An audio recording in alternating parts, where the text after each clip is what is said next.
সালাত এমন এক প্রযুক্তি যা সাত আসমানে থাকা, আরশে থাকা, রব্বুল আলামিনের সাথে জমিনে থাকা আল্লাহর সৃষ্টি মানুষের মধ্যে লাইভ কানেক্টেড করে দেয় সালাত। আল্লাহু আকবার।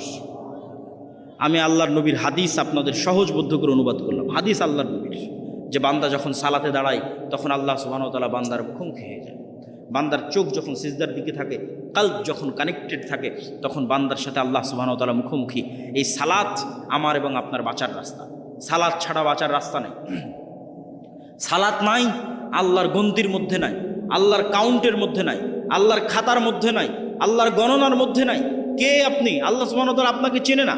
আপনি কিসের তাকবীর দেন, কিসের মিছিল মিটিং করেন, কিসের ভোট দেন, আল্লাহ সুবহানাহু ওয়া তাআলার গণনার মধ্যে আপনি নাই। তখনই গন্তির মধ্যে ঢুকবেন যখন আপনি 5 ওয়াক্ত সালাতে উপস্থিত হবেন।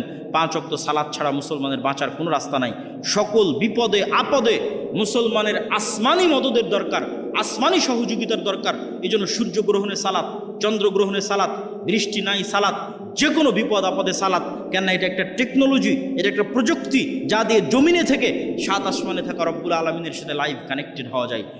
আল্লাহ কোরআনে বলছেন আকিমিস সালাত লিযিকরি, সালাত পড়ো জিকিরের জন্য।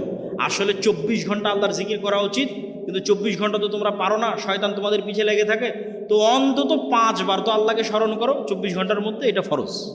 এটা যদি না করো তাহলে তোমার সাথে আল্লাহর কোনো সম্পর্ক নেই। মাআস-সালাম। যে কাল দিনে রাতে 24 ঘন্টায় 5 বার আল্লাহকে স্মরণ করতে পারে না, ওর সাথে আল্লাহর কোনো সম্পর্ক।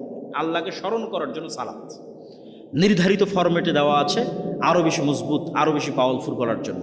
পুরো সালাতের প্রত্যেক ফরম্যাটে জিকির আছে। যখন আমরা কোরআন পড়ি তখন জিকির। কোরআন কি জিকির? যদি বুঝেন যে আল্লাহর আওয়াজ, আল্লাহর সাউন্ড, যদি বুঝেন আওয়াজ এবং সাউন্ড পাওয়ারফুল, তাহলে একটু কল্পনা করেন কোরআন এটা কার আওয়াজ, এটা কার সাউন্ড? আল্লাহর। জিবরাইল আলাইহিস সালাতু ওয়াস সালাম আল্লাহ সুবহানাহু ওয়া তাআলার নিকট থেকে, লাউহে মাহফুজ থেকে, জিবরাইল আলাইহিস সালাতু ওয়াস সালামের নিকট থেকে মুহাম্মদ সাল্লাল্লাহু আলাইহি ওয়াসাল্লাম। এই জন্য তাজবিদের গুরুত্ব আছে।